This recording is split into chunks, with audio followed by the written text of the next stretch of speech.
The sad story of Henry. Once an engine attached to a train was afraid of a few drops of rain.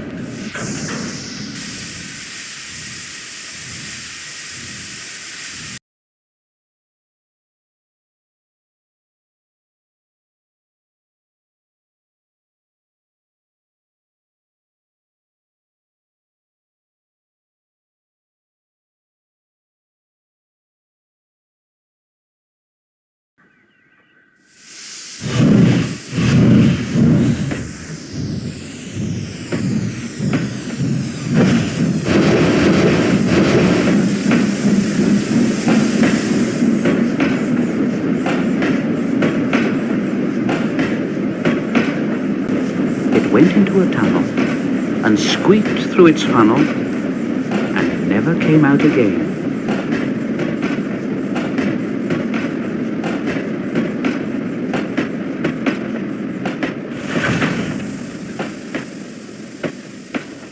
The engine's name was Henry.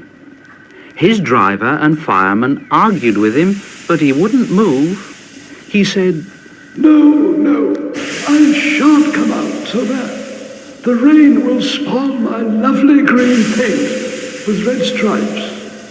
No. The guard blew his whistle till he had no more breath and waved his flags till his arms ached. But Henry stayed in the tunnel and blew steam at him. Go away. Go away. I'm not going to spoil my lovely green paint and red stripes for you. The passengers came and argued too, but Henry would not move. No! No! Leave me alone. A fat director who was on the train told the guard to get a rope. Fetch a rope, will you? That's right. Now, Henry, we will pull you out. But Henry only blew steam at him and made him wet. Leave me alone. They hooked the rope on and all pulled except the fat director. My doctor has forbidden me to pull, don't you know? They pulled and pulled and pulled, but still Henry stayed in the tunnel. Then they tried pushing from the other end. The fat director said, 1, 2, 3, push! But he didn't help himself. He said, My doctor has forbidden me to push. They pushed and pushed and pushed, but still Henry stayed in the tunnel. At last, another train came. The guard waved his red flag and stopped it.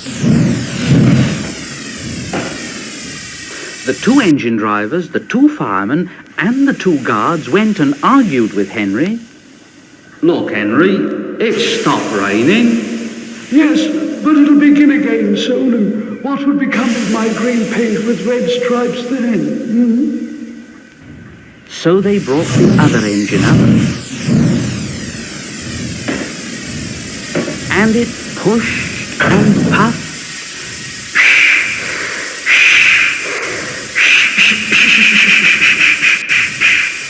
and puffed and pushed,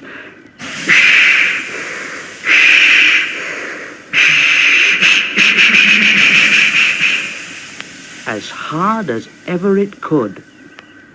But still Henry stayed in the tunnel. So they gave it up, and the fat director told Henry, We shall leave you there for always and always and always. They cut a new tunnel through the hill, they took up the old rails, and they built a big brick wall in front of Henry. Now Henry can't get out, and he watches the trains rushing through the new tunnel.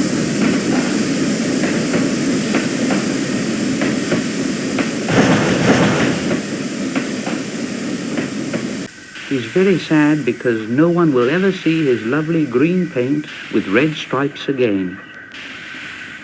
But I think he deserved it, don't you?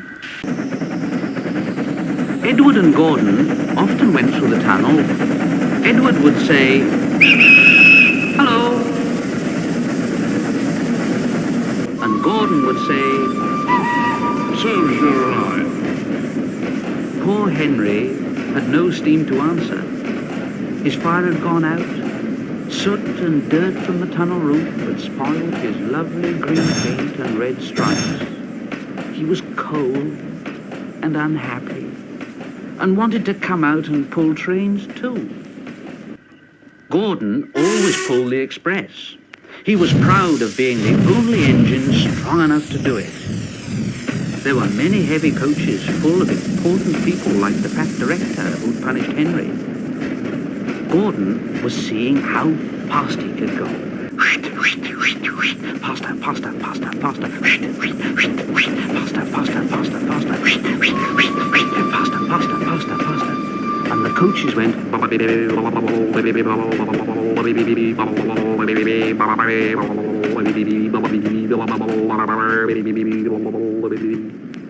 Gordon could see Henry's tunnel in front, and he thought to himself, In a minute, I'll just go at Henry and rush through and out into the open again. Closer and closer he came. He was almost there when... Oh dear! Oh, what's happened?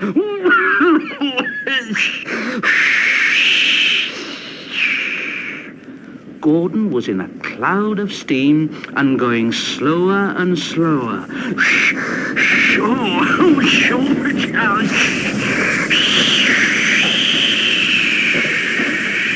His driver stopped the train. Oh, what has happened to me? Oh, I feel so weak. And the driver said, "You've burst your safety valve. You can't pull the train anymore." Oh dear, and we were going so nicely too. Look at Henry laughing at me. Gordon made a face at Henry and blew smoke at him. Stop it. Everybody got out and came to see Gordon. The fat director said, Yes, I never liked these big engines. Always going wrong. Send for another engine at once. While the guard went to find one, they uncoupled Gordon and ran him onto a siding out of the way.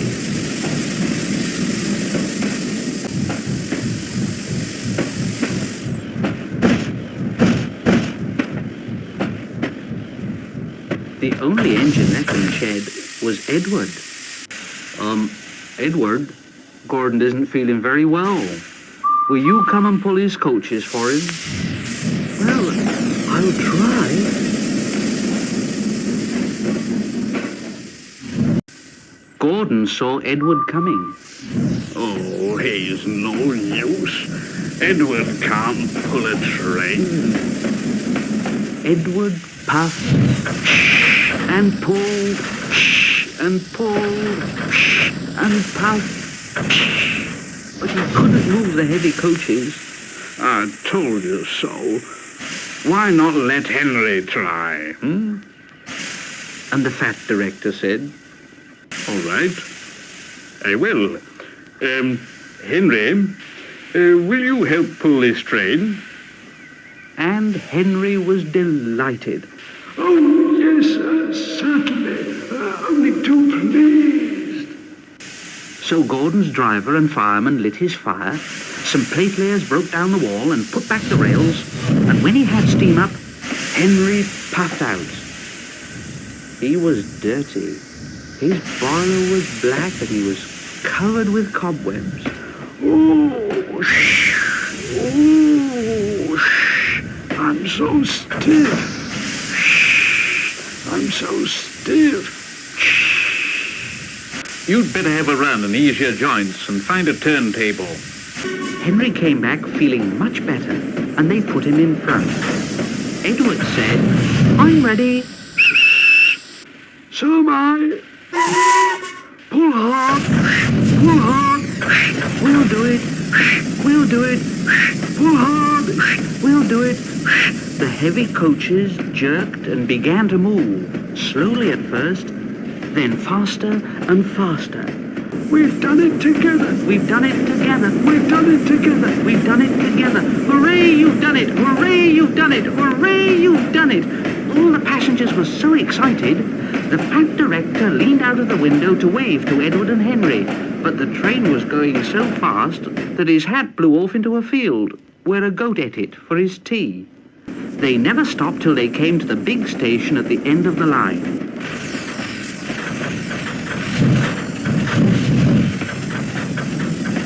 The passengers all got out and said thank you, and the fat director promised Henry a new coat of paint. Would you like blue and red? Oh, yes, please. Then I'll be like Edward and Gordon. That will be nice. Edward and Henry went home quietly, and on their way they helped Gordon back to the shed. All three engines are now great friends. Wasn't Henry pleased when he had his new coat? He's very proud of it, as all good engines are, but he doesn't mind the rain now because he knows that the best way to keep his paint nice is not to run into tunnels, but to ask his driver to rub him down when the day's work is over.